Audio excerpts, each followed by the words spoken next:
Hello, my name is Dane Santoro. I'm a physician assistant. I work with Dr. Agresti.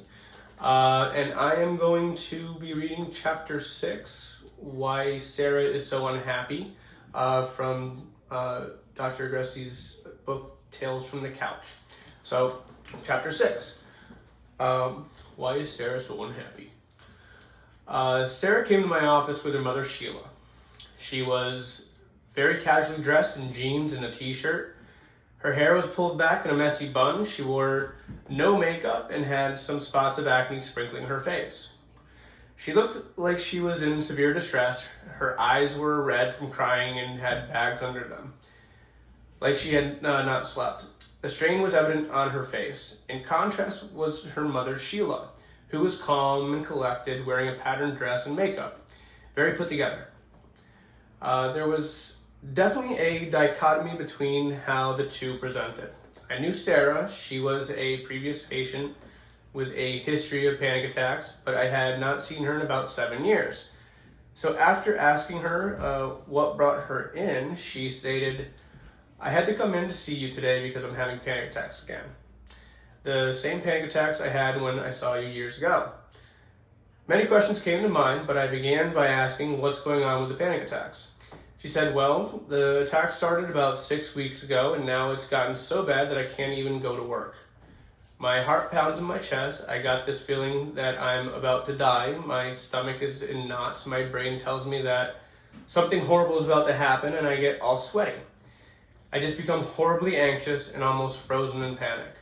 I asked, "When are these attacks happening?" She replied, "I usually wake up to them. They're the first thing I feel when I wake up. They can last for hours throughout the day, and they are paralyzing. I can't even get out of bed when I'm having them, and I haven't been able to go to work for 2 days." I dug a little deeper. "Okay, what else is going on? Fill me in more on the past 7 years."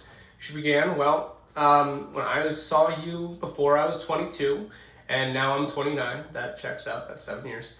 And I'm involved in a business with my sister, my husband, and a friend. We started a company together, and I'm making a lot of money.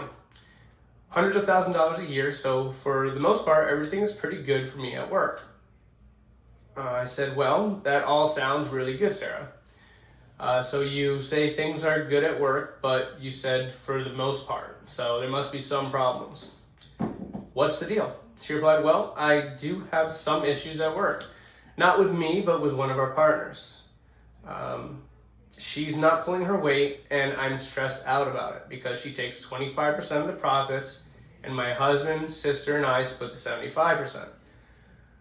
I love my work. It's the most important thing to me, and I'm very dedicated, so the amount of work our partner is doing concerns me. I don't think she cares enough about it, and I don't think she's pulling her weight." I said, "Okay, what do you do on the weekends?" She says, "Well, I try to stay fit by playing tennis, but it's not really working out so well." Confused, I asked, "Why is that?" She replied, "Because all I really care about is winning.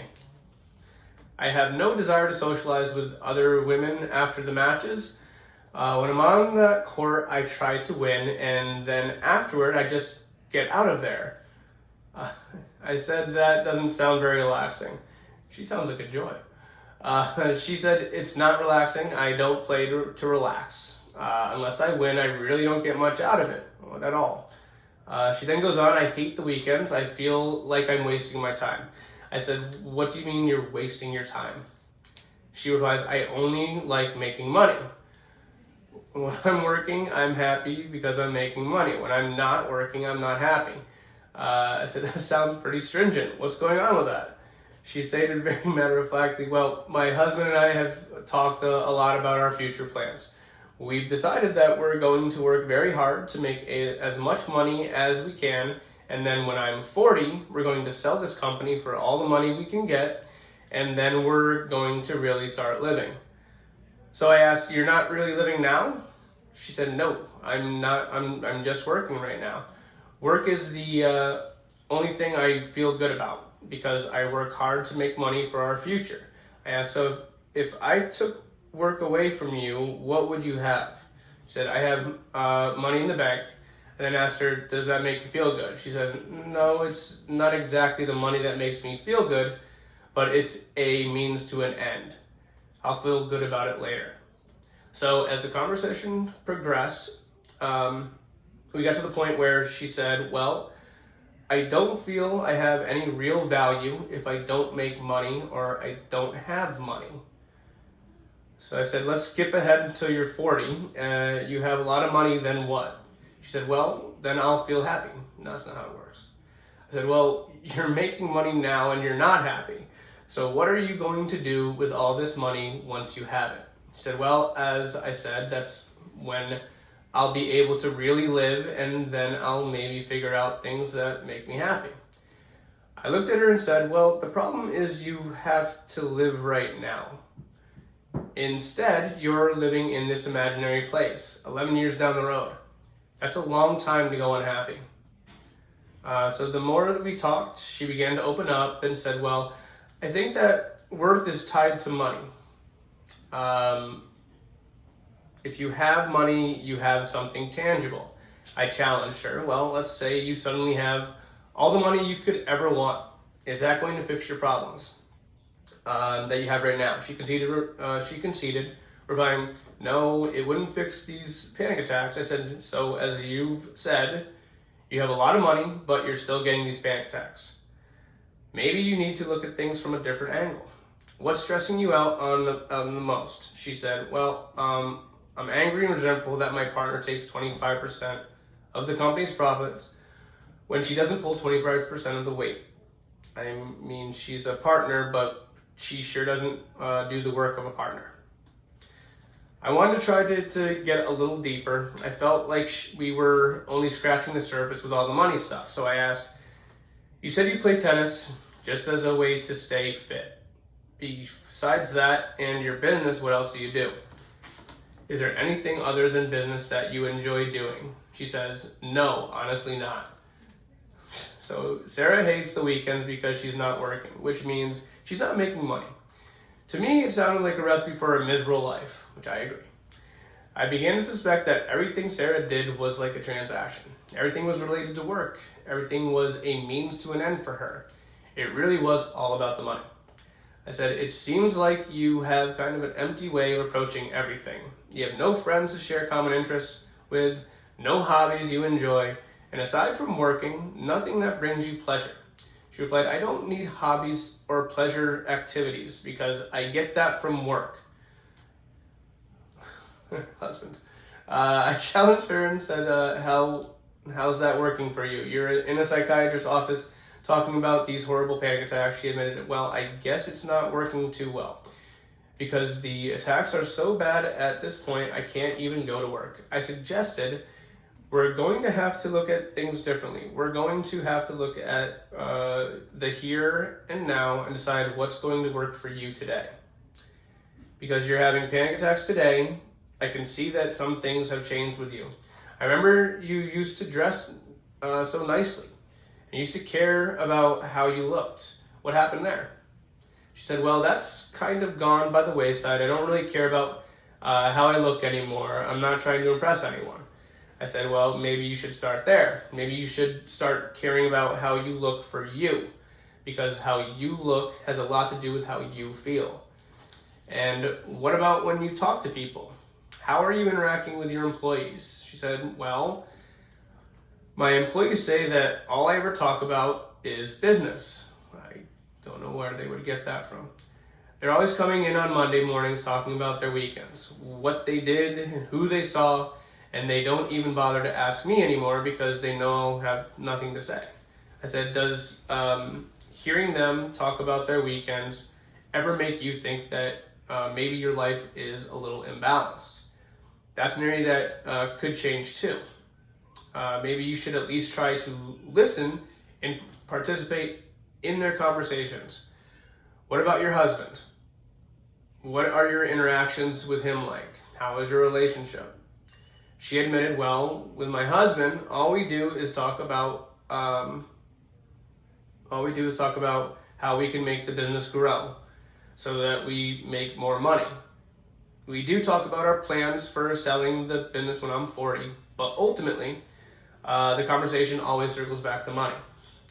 I had to tell her that's not exactly the most intimate and fulfilling intimate and fulfilling way to relate to your husband. He sounds more like a business partner than a husband. She paused and considered that and admitted, I guess that's right, I can see that. As we continued to talk, I said, all this stress may have caused the panic attacks to break through again. And she said, when I had the panic attacks 7 years ago, I thought maybe I just had panic attacks, end of story. And I said, you probably do have panic attacks. You are, through no fault of your own, predisposed to have panic attacks. But a higher level of stress in your life makes the panic attacks break through. So if you had a life where you weren't as stressed, or if your life was more balanced, maybe the panic attacks wouldn't break through. Your genetic predisposition for panic attacks lowers the threshold for breaking through. But you could make some changes in your life to combat that so that you won't have the panic attacks. Getting tired of saying panic attacks. Right now, everything in your life is focused around making money. You've created this void, this empty hole in your life by tying your self-worth strictly to your business. You have developed a need for money. It's become your sole form of validation. The money is like a scorecard to tell you that you are competent, when that feeling of competence and well-being should really be derived internally. You have to have confidence in yourself. You must decide that you're a worthwhile person, regardless of how much money you have now or will have later. There isn't enough money in the world to fill the void that you've created in your life. I noticed that both Sarah and her mother Sheila started nodding their heads. We were getting somewhere. After a beat, Sarah said, yeah, I can see that my life is out of balance. I guess I'm so consumed with work and the business that I've neglected everything. I've neglected how I dress. I've neglected my friends. I've neglected working out. I've neglected even having fun or on weekends. I pretty much just focused on business, and if I wasn't making money, I felt empty.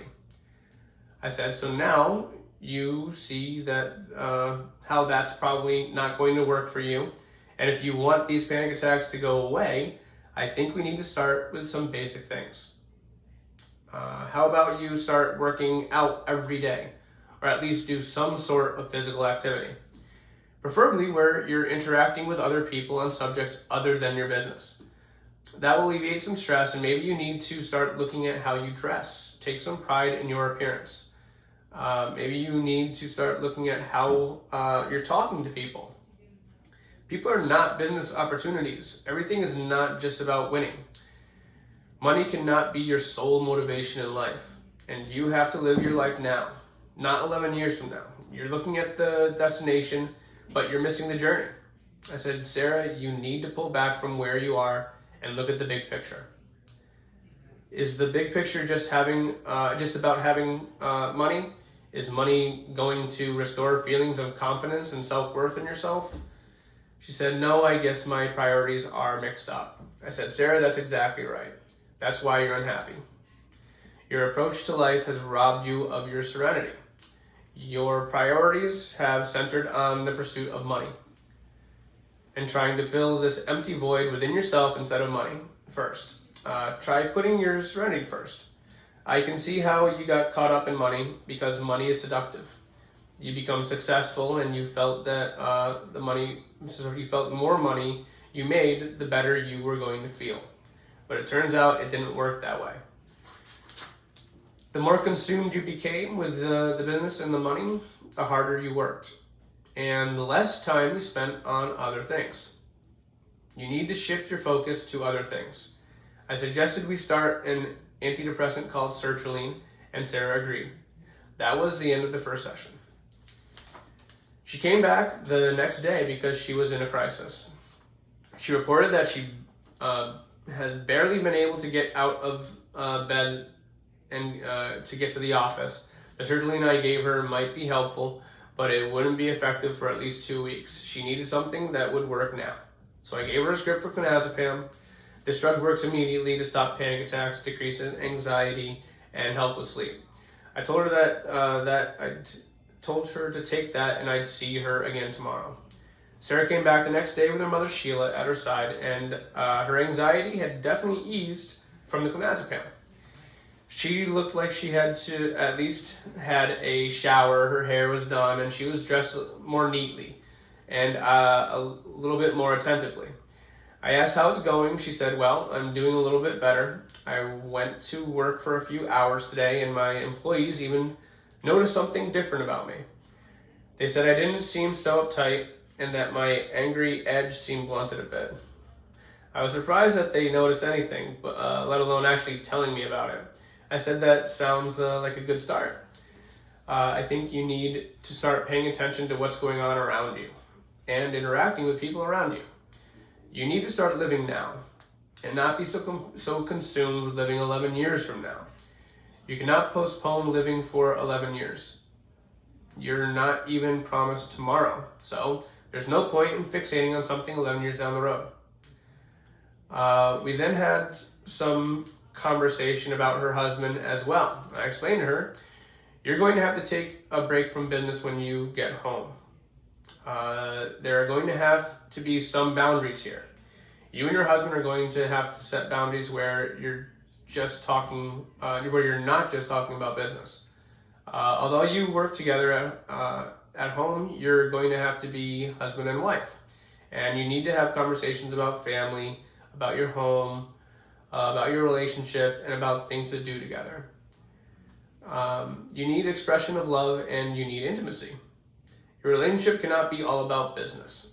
I saw her body posture change as the tension was released. She realized she became so consumed with business, she wasn't paying attention to her husband anymore. She simply viewed him as a business partner, and it became transactional between the two of them. We then started talking about other relationships and how she even neglected her relationship with her family, especially her sister, whom she had been very close to at one time. When we looked at that, she admitted, yes, my sister and I used to do a lot of fun things together. We stopped doing that a while ago. It's been a long time and I was so consumed with work and so miserable on the weekends that she probably didn't even want to spend time with me. Sarah was realizing she didn't like the person she had become. She said, I wouldn't like to be around me either. I suggested, well, maybe get back into doing those fun things together. Maybe work out at the gym together or go to the beach together. She mentioned on the weekends we used to go out on a friend's boat and float around on the water and get some sun. We did have a lot of fun. Remembering it makes me sort of miss doing those things together. You're right, I guess. You're right. I guess I need to start looking at things differently. I was postponing my life for 11 years, and now I wasn't living today. I said acting on that realization and living for today is going to help with the stress. So it will help with the panic attacks, but we still have the deeper issue of your lack of self-confidence and self-worth. Having money and working hard, yes, it does give you some value, but it doesn't necessarily make for a healthy life, and it doesn't solve the lack of confidence issue. You must find that within yourself rather than getting it from an external source like work. When she came in for her 4th session, we talked a lot about the things she needed to change. She said, I realized that I was over-focused on work and money, and the way I dealt with people was like a business transaction. That was my normal.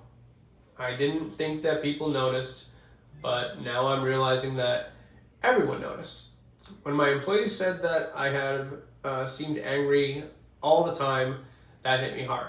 She was still concerned about business, that wouldn't change overnight, but at least she now saw the need for the balance. The palpable tension she had been under had subsided, the panic attacks had stopped by about the 3rd day. She started dressing a little bit better. She started caring about her interactions with people. The crisis was over and she was much calmer. Sarah started gaining insight, but it was going to be a long road. Implementing these insights would take time. I explained to her, Sarah, your friendships have been neglected. Your relationship with your mother, your relationship with your sister, and even the relationship with your husband. Everything had turned into a transaction. You became so consumed with business that nothing else mattered. You have to make a concerted effort to fix those relationships now. From that point on, she started looking at things from a new perspective, approaching things in a different way. So why was Sarah so unhappy? She was so unhappy because she lost her confidence. She lost her self-worth. She just about lost herself. She was trying to fill the void with money, and she became consumed with it. But all the money in the world won't buy you serenity or a confident, fulfilling life. The journey back was not going to be a simple conversation with people, because now the relationship with her mother, sister, husband, and friends had faded. For a long time, she hadn't noticed the world around her, not the restaurants, the movies, or the marquee. The movies on the marquee, the people, or the activities they were engaged in. She forgot how to have fun, and her identity became wrapped up in making money. And she lost track of who she was. There was no sense of fulfillment, enjoyment, or purpose, because simply earning money is not a purpose in itself, and money doesn't fulfill a person. Sarah's constant pursuit of money was her sole motivation. It was in these later sessions that she started saying, okay, I can see how I was headed down the wrong road. I have to change my approach to life to pursue happiness, not money. There has to be a happy medium between work and relationships and activities. I get that now. Thankfully, the panic attacks have stopped, and I do feel much calmer than I have in a long time. The medications I had given her were the sertraline and the clonazepam. These had given her a good start and allowed her body and mind to calm down. Panic attacks basically put the body into a state of high anxiety. The best analogy is the inability to catch your breath, almost as if you're underwater and your lungs are burning for air. Your mind races with the rising panic. With the medications, I was able to calm Sarah's mind and body. And through psychotherapy, I redirected her priorities and her sense of self. We continually worked on this. I said, we have to correct this idea that your self-worth is tied to money. You must see that your worth is in everything you do, not just one thing you do. You put no value in friendships, no value on taking care of your body, no value on how you look, no value on taking care of your, no value on hobbies or other interests. You thought the simple chitter chatter between women after a tennis game was a waste of time. No, these interactions are an important part of life, and you devalued them. Honestly, you devalued everything except business, and you lost track of what it means and what it takes to be a fulfilled person. After a month of frequent sessions, the panic attacks were gone. Things had settled down, and Sarah recognized that life was about balance. She also knew it was going to be a long road ahead, because now she had to restructure all aspects of her life, and that was going to take time. She realized she needed to become a new Sarah. Her mother, Sheila, had come with her for the first 3 sessions, but since then, Sarah had been coming alone. We worked on the simple basics of life because after 7 years of not doing them, Sarah had lost track of actually how to do them. So we're going through how to reconnect with her husband and her friends. That it's important to have these relationships and why it's vital to develop interests outside of work. They're not just hobbies or trivial things we do. They give us purpose and meaning. And these contribute to our identity. So we had to reconstruct Sarah's identity, and it took time. You don't just randomly decide to reconstruct your identity one day. Sarah didn't create this problem overnight, and we wouldn't solve it overnight.